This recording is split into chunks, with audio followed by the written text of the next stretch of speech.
అస్మద్గురుభ్యో నమః. శ్రీమతే రామానుజాయ నమః. ఈరోజు ఒక కొత్త విషయంతో మీ ముందుకు వస్తున్నాను. ఈరోజు తిరుమల శ్రీవారి యొక్క వార్షిక బ్రహ్మోత్సవాలు ప్రారంభం కాబోతున్నాయి. 24 సెప్టెంబర్ 2025. ఈరోజు శ్రీవారి యొక్క గరుడ ధ్వజాన్ని అంటే ధ్వజారోహణము అనేటువంటి కార్యక్రమాన్ని ప్రారంభం చేయబోతున్నారు. ముందుగా మనం ప్రార్థన శ్లోకంతో ఈ కార్యక్రమాన్ని ప్రారంభిద్దాం.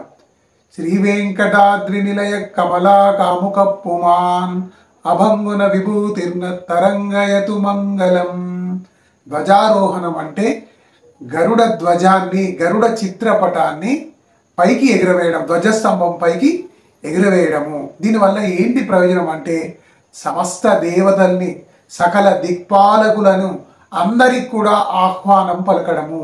అదేవిధంగా లోకంలో సమస్త ప్రజలకు కూడా ఈ ఉత్సవాలకు రమ్మని ఆహ్వానం పలకడము. ఆ శ్రీవారికి ఈ బ్రహ్మోత్సవాలకు రమ్మని మనం స్వాగతం పలకడం. ఈ ఉత్సవాన్ని ప్రారంభం చేసే ముందు గరుడ గద్యాన్ని, గరుడ గాయత్రిని, వేద మంత్రాలను పఠిస్తూ ఉంటారు. ఓం సహస్రశీర్ష పురుష సహస్రాక్ష సహస్రపాద్ ఇట్లాంటి వేద మంత్రాల్ని చదువుతూ ఆ యొక్క గరుడ చిత్రపటాన్ని ఎగురవేస్తారు. అయితే ఈ 9 రోజుల ఉత్సవాలకు ఇది మొట్టమొదటి నాందిగా మనం చెప్పుకోవచ్చు. ఈ గరుడ చిత్రపటాన్ని ఎగురవేసిన తర్వాత ఈరోజు రాత్రి 9 గంటలకు పెద్ద శేష వాహనంతో ఉత్సవాలు ప్రారంభం కొనసాగుతూ ఉంటాయి. ఇక 9 రోజులు నవరాత్రులు కూడా ఈ ఉత్సవాలు కొనసాగుతాయి.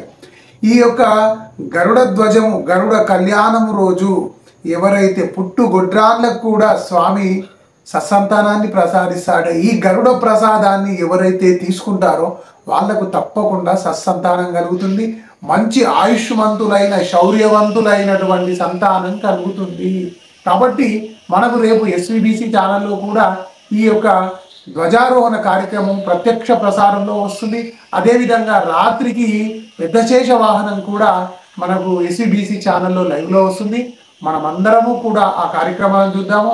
అందరం కూడా శ్రీవారి చరణాలను సేవిద్దాం. మీ వేణుగోపాల్.